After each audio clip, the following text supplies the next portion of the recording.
ఛత్రపతి శివాజీ జన్నత్ చేరుకున్నారు జనాబ్. ఆ దక్కన్ని మన మొఘలాయులు దక్కించుకోవడం ఎంతో దూరంలో లేదు. మరాఠాల సింహం లేనప్పటికీ తన వేటని చావా కొనసాగిస్తాడు. మరాఠా సామ్రాజ్యానికి వ్యతిరేకంగా ఎప్పుడు ఆలోచించినా చీల్చి చెండాడుతాను.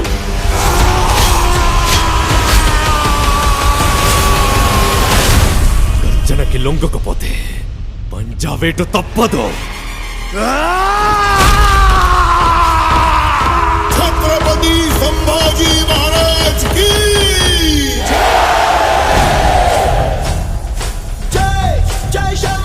ఈ యుద్ధం స్వరాజ్య సాధన కోసం చేసే యజ్ఞం. ఆ మహాదేవుని సాక్షిగా ప్రతి పౌరుడి సంరక్షణే మన లక్ష్యం. స్వరాజ్య స్థాపన సాక్షాత్ ఈశ్వరేచ్ఛ. మేము ఔరంగజేబును కలవడానికి వెళ్తున్నాం. కళ్లల్లో కించిత్ చింత కూడా లేదు. భోన్స్లే వంశంలోని ప్రతి మగవారు ప్రళయంతో సమానం. పర్వతాలే అడ్డుకోలేని ధాటిని కంకర్రాలేం చేస్తారు.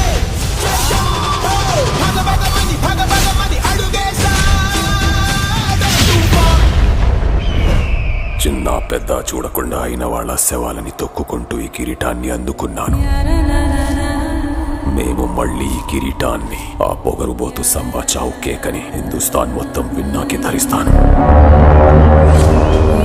కాషాయం రంగు ఎక్కడ కనిపించినా సరే ఎర్రగా మార్చి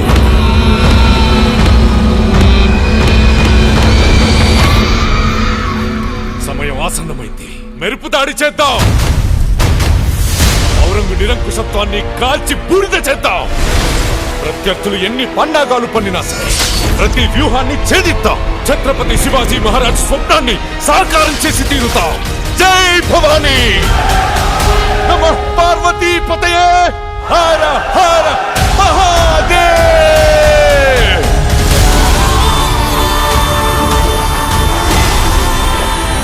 సమగ్ర మరాఠా సామ్రాజ్యంతో పాటు నేను కూడా ఎదురు చూస్తుంది ఈ రోజు కోసమే. మీ నమ్మకం మాకు తోడుంటే యుద్ధం కూడా ఉత్సవమే. వీడిని ఎలా హింసించాలంటే చావు కూడా వీడిని జాలిపడి చంపాలి. ఆ చావు నా కాలిగట్టె కట్టి రుద్రతాండవం చేస్తాను. నా చావు ప్రతి మరాఠా ఇంట్లో ఒక శివాజీని ఒక సంభాజీని పుట్టిస్తుంది. కానీ నీ చావు మొఘల్ సామ్రాజ్య పతనానికి పునాది.